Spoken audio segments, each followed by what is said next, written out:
반전 영화를 보러 극장에 갔습니다. 그런데 옆 사람이 영화가 시작하자마자 저 사람이 범인이야! 라고 외친다면 기분이 어떨까요? 아마 그 순간부터 영화는 흥미를 잃고 지루해질 겁니다. 그런데 혹시 교실에서 우리도 모르게 이런 스포일러가 되진 않나요? 오늘은 자석이 쇠에 붙는다는 걸 배울 거야. 이 한 문장을 내뱉는 순간 아이들의 배움은 멈춥니다. 결말 관객처럼 호기심이 사라지기 때문이죠. 오늘은 지루한 답안지 미리 보기 수업을 멈추고 아이들을 교실의 셜록 홈즈로 귀납적 탐구의 세계로 여러분을 초대하겠습니다. 우리가 흔히 하는 수업은 연역적 수업입니다. 규칙을 먼저 쏟아붓고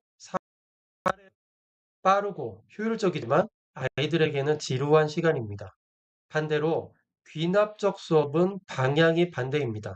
수많은 사례 조각들을 던져주고 아이들이 스스로 그 안에서 규칙을 발견하게 합니다.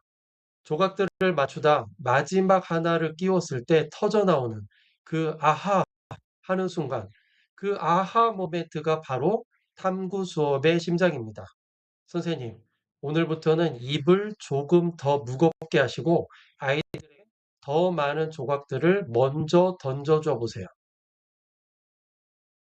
실제 사례를 4학년 사회 시간에 촌락의 특징을 가르친다고 해보시죠.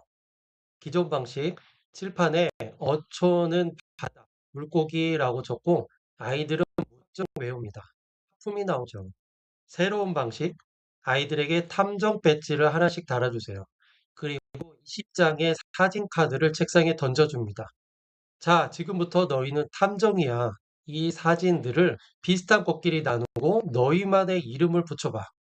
아이들은 사진 속 그물, 트랙터, 갯벌을 보며 스스로 분류하기를 시작합니다. 교사가 가르쳐 주지 않아도 아이들의 눈은 이미 반짝이기 시작하죠. 아이들이 사진을 나누는 그 과정 자체가 바로 배움입니다. 선생님, 이건 다 바다랑 관련 있는 거고요. 이건 다 땅에서 하는 일이에요. 라고 아이들이 말하는 순간 이미 자연 환경에 따른 생산 활동의 차이라는 개념이 아이들의 몸에 새겨집니다. 이때 교사의 역할은 정답을 확인해 주는 것이 아닙니다. 왜 이 도구들은 이쪽으로 묶었니? 라는 단 한마디의 질문입니다. 아이들이 스스로 논리를 세우고 범주화하는 것. 이것이 귀납적 탐구의 핵심입니다. 과학 시간은 더 극적입니다. 자석은 철에 붙는다고 말하고 자석을 나눠주는 대신 교실 안쪽에 미스터리 박스를 준비해 보세요. 자, 자석과 친구가 될 녀석 붙는 것과 남이 될 녀석 안 붙는 것을 찾아봐. 아이들은 신이 나서 교실 곳곳에 자석을 대보겠죠?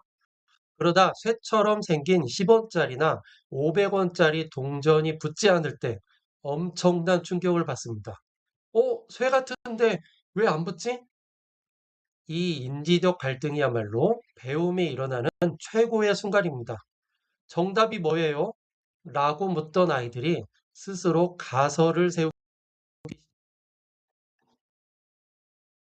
한국을 설계할 때 가장 중요한 것은 바로 자료 선정입니다. 단순히 쉬운 예시만 주며 배움은 얕아집니다. 첫째, 정례입니다. 아이들인 개, 고양이 사진을 보여줍니다. 둘째, 비례입니다. 닭이나 뱀처럼 다리가 다른 동물을 섞어줍니다. 셋째, 결정. 여기서 고래를 등장시켜 보세요. 고래는 다리가 없고 물에 사는데 왜 물고기가 아니고 포유류지?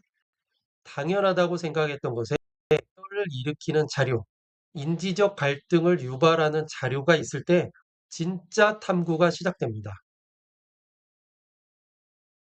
문학적 수업에서 교사에게 가장 필요한 덕목은 인내입니다. 아이가 고래는 물고기예요 라고 오답을 말할 때 아니지, 고래는 새끼를 낳으니까 포유류야 라고 바로 교정해주고 싶은 욕구를 참으셔야 합니다.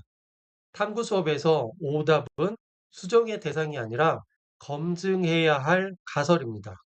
그래? 그럼 고래가 물고기라면 아가미가 있어야겠네? 한번 찾아볼까?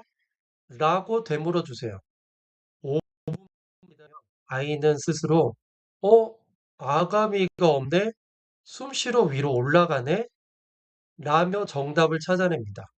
스스로 찾은 정답은 절대로 잊히지 않습니다. 이제 선생님의 정체성을 바꿔야 합니다. 우리는 더 이상 친절하게 지식을 배달하는 지식 배달부가 아닙니다. 우리는 조금은 불치열하지만 정교한 비계 설정자가 되어야 합니다. 정답을 주는 대신 아이들이 스스로 생각의 징검다리를 놓을 수 있도록 단서를 흘려주세요. 왜 그렇게 생각했니? 이 사진들 사이에 공통점이 있을까? 라는 질문이 선생님의 가장 강력한 도구가 되어야 합니다. 수업의 마지막은 선생님의 시간입니다. 아이들이 여기저기서 찾아낸 패턴을 모아 깔끔한 문장으로 자석은 모든 소가 이때 아이들의 표정을 보십시오. 내가 저야? 라는 눈빛, 그 지능과 아이를 평생 공부하는 연료가 됩니다. 선생님이 정해주신 1번은 이제 아이들에게 단순히 지식이나 본인의 기록이 되는 거죠. 오늘의 강의를 요약해 볼까요? 귀납적 탐구 설계를 위한 세 가지 원칙입니다. 첫째, 스포일러 금지. 수업 시작부터 정답, 결론을 말하지 마세요. 둘째, 사례 먼저, 개념 나중에. 풍부한 사례를 먼저 던져주고 개념은 마지막에 도출해 주세요. 셋째, 오답을 가설로 허용하기. 아이들의 실수를 탐구의 기회로 삼아주세요. 다음 강에서는 실제로 평범하고 지루했던 옛날 지도안들을 이 원칙에 따라 매력적인 탐구 설계로 싹 뜯어 고치는 실습을 진행해. 마지막으로 이 말씀을 드리고 싶습니다. 선생님의 친절한 설명은 아이들의 생각을 멈추게 하지만 선생님의 의도된 친절함은 아이들의 사고력을 폭발시킵니다. 선생님은 지식을 주입하는 사람이 아니라 아이들이 범인, 지식을 스스로 잡을 수 있도록 단서를 흘려주는 셜록 홈즈의 든든한 파트너입니다. 오늘부터 교실의 내비게이션을 귀납으로 설정해 보세요. 아이들의 눈빛이 달라지는 것을 느끼실 겁니다. 수고하셨습니다.